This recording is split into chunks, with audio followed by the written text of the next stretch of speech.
চিকেনের রেসিপি। এটা আপনি ভাত বা রুটি যার সাথে ইচ্ছে করে খেতে পারেন। নমস্কার বন্ধুরা, রোজকার রান্নাঘরে আপনাদের স্বাগত। আজকে সানডে, আর এই সানডেতে চিকেন হবে না সেটা তো হয় না, তাই আমি বাজার থেকে চিকেন নিয়ে এসেছি। এই চিকেনটা ম্যারিনেট করতে হবে। ম্যারিনেট করাটা দেখাচ্ছি। তার আগে ম্যারিনেট করার আগে যেগুলো লাগবে সেগুলো আমি একবার দেখিয়ে নিচ্ছি। 3টে পেঁয়াজ নিয়েছি আমি। আর একটা স্পেশাল মশলা রেডি করব, তার জন্য লাগবে 5টা কাজু, 5টা আমন্ড, 2 টুকরো দারুচিনি, এগুলো গোলমরিচ কয়েকটা, 3টে এলাচ, আর 4টা থেকে 5টা লবঙ্গ। লাগবে আদা রসুন বাটা, টক দই, ঘরে পাতা টক দই নিয়েছি, আপনি বাজার থেকেও কিনে নিতে পারেন। 100 গ্রাম টক দই, ধনেপাতা কুচি আর কাঁচা লঙ্কা। এবারে আমি ম্যারিনেট করা শুরু করব।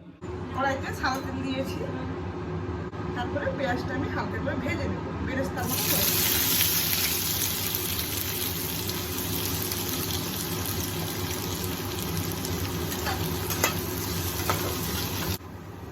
পেঁয়াজটা কালারিং এসে গেছে, ভাজা হয়ে গেছে।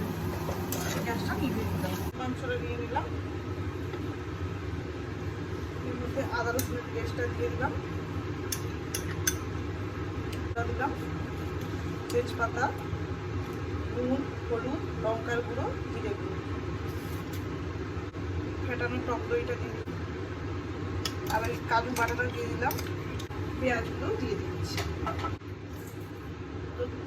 পেঁয়াজের সাথে তেলটা পুরোটাই দিয়ে দিয়েছি। 40 থেকে 45 মিনিট ঢেকে রাখবো। পেঁয়াজ যেটা ভেজে রেখেছিলাম কড়াইতে, ওই কড়াইয়ের মধ্যে ম্যারিনেট করা মাংসটা দিয়ে দেবো। 45 মিনিট মতো রাখা হয়েছিল। এবারে এটা কড়াইয়ের মধ্যে ঢেকে দেবো। ফ্লেমটা হাইতে থাকবে।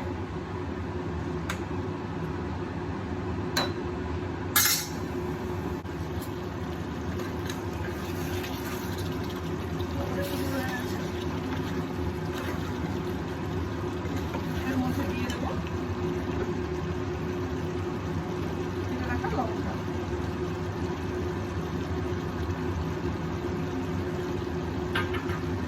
একটু ঝাল ঝাল হবে রেসিপিটা। আপনারা নিজেদের ঝাল দিয়ে লঙ্কাটা দেবেন। আর মিশিয়ে দেবো ধনেপাতা কুচি।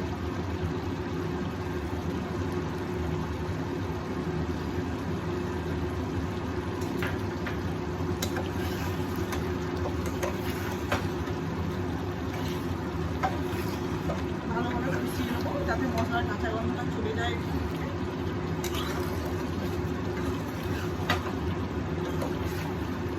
মাংস থেকে তেল বেরোনো শুরু হয়ে গেছে।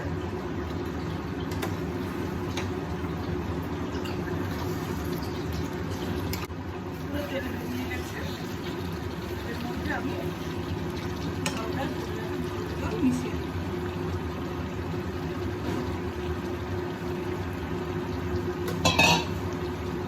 একটা মতো আমি জল দিয়ে দিচ্ছি। আপনারা আপনাদের সুবিধা মতো জল দিয়ে দেবেন।